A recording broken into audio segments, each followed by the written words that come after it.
राधे राधे। महाराज जी, आपके चरणों में कोटि कोटि प्रणाम। महाराज जी, मेरा प्रश्न है कि क्या गृहस्थ जीवन का निर्वाह करते हुए पूर्ण रूप से भगवत प्राप्ति की जा सकती है? क्योंकि जैसे ही अभी का हाल है, अभी जो बोला, आपके प्रश्न का उत्तर ही बोला। अभी जो बोला, केवल सबकी ममता ताग बटोरी, मम पद मन बांध बटोरी। फिर भगवान कहते हैं, करो सद्य ते साधु, ऐसो को मैं साधु बनाता हूं। अपिचे सुदुराचारो भजते मां अनन्य भाग, साधु समंतव्या सम्यक व्यवसिता ऐसा। भले दुराचारी रहा है, पापाचारी रहा है, सत्संग मिला, आज से सुधर गया, अब लो नसानी अब ना न सही हो। भगवान कहते हैं मैं आदेश करता हूं उसे साधु मानो, क्योंकि अब मैं साधु बनाऊंगा उसे। क्षिप्रम भवति धर्मात्मा, बहुत शीघ्र वो धर्मात्मा हो जाएगा। तो गृहस्थ धर्म में रहते हुए हर बात को भगवान की मान लो।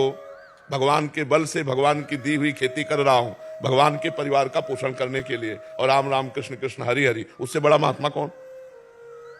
नौकरी कर रहा हूं, व्यापार कर रहा हूं, जो भी कर रहा हूं, भगवान की सृष्टि में भगवान की पूजा कर रहा हूं, नाम जप कर रहा हूं, ये पूजा है। कोई ना कोई संसारिक मुसीबतें बनी रहती हैं जिससे लगता है कि भगवत प्राप्ति बहुत कठिन है। भगवान अवतार लिए तो भगवान को मुसीबत नहीं रही क्या? इसका नाम मुसीबत का ही देश है, ये मृत्यु लोक है, ये मुसीबत का देश है। भगवान अवतार लिए राजी राजी चले गए क्या यहां से? कितनी मुसीबतें। सुबह राज्याभिषेक की तैयारी हो रही हो, शाम के 14 वर्ष विशेष उदासी, तापस वेश राम बनवासी, ये वरदान मांग रही कैकेयी जी। सरकार आ रहे हैं अखिल जगत का उद्धार करने वाले, माता पिता कंस के कैद कारागार में बड़े बड़े राक्षसी स्वभाव के पहरेदारों से कम मुसीबत है क्या? इसका नाम ही मुसीबत का देश है। मुसीबत से लड़ना और मुसीबत का नाश करके भगवान को प्राप्त करना, यही मानव देह की योग्यता है।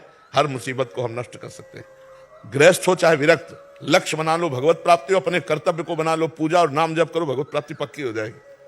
अभी पीछे बैच में 5 बातें कही। एक ने पूछा कि हमें कैसे भगवत प्राप्ति होगी, गृहस्थ में व्यापार करते हुए नौकरी करते हुए हमें कैसे, प्राय ऐसे ही प्रश्न आते। तो 5 बातें कही, हम सारांश में केवल बता देते हैं। पराई स्त्री की तरफ दोष दृष्टि, काम भाव देखना त्याज्य, कोई भी नशा त्याज्य, मांस मछली अंडा अभक्ष्य पदार्थ त्याज्य, छल कपट झूठ व्यवहार का त्याग, और नाम जप, और भगवत प्राप्ति न हो जाए तो हमें बता देना। कोई भी हो, चाहे गृहस्थ हो चाहे विरक्त हो।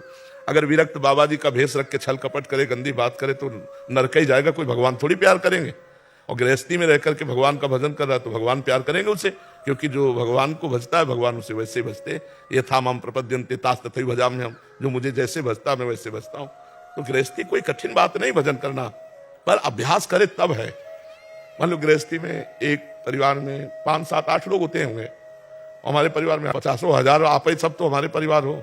अब आप आके बैठे हो, हम आपसे बातचीत कर रहे हैं ना, तो हम क्या भगवान को भजन भूल गए क्या? क्या हम भगवान के भजन से विमुख हो गए क्या?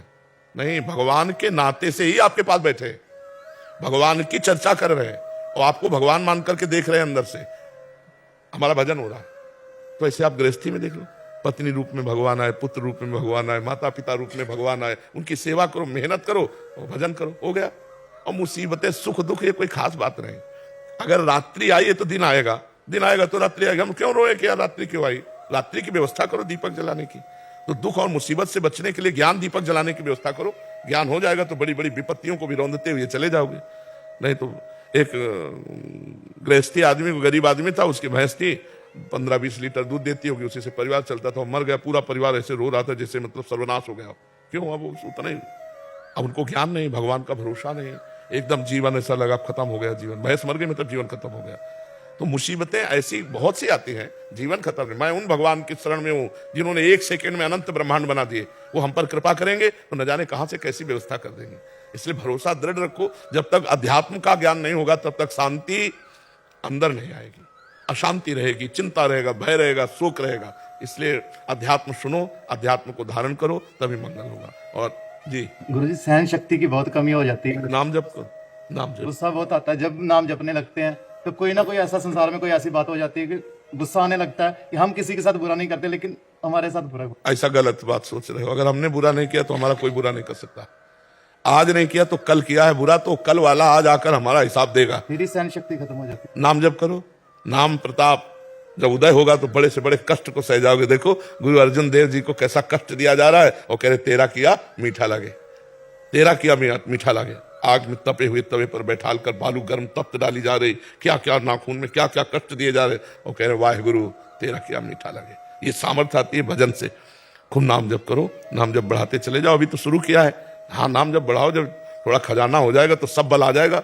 सहन शक्ति आ जाएगी, ज्ञान जागृत हो जाएगा, वैराग्य होने लगेगा, भक्ति में गाढ़ अवस्था आ जाए, सब आ जाएगा। नाम जब पकड़ लो, राधा राधा राधा राधा राधा राधा।